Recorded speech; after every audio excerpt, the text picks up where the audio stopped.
han venido aquí al estadio Vicente Calderón y ahora ya van subiendo los jugadores, el cuerpo técnico a recibir la medalla conmemorativa y el último será el capitán para recibir la copa.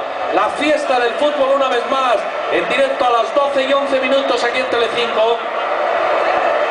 Se va a cumplir con el protocolo, con lo de siempre, con lo que nos gusta.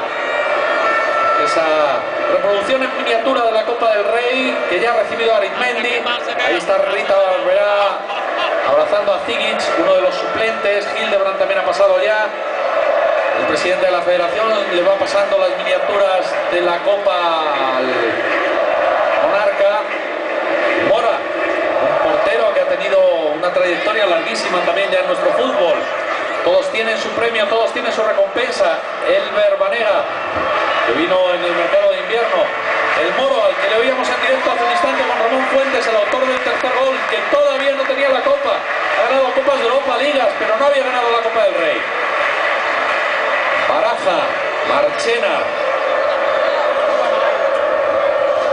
Valencia debe de estar contenta, muy contento, pero hombre, también la afición de Getafe se tiene que sentir orgullosa de todo lo que está haciendo su equipo, ¿verdad?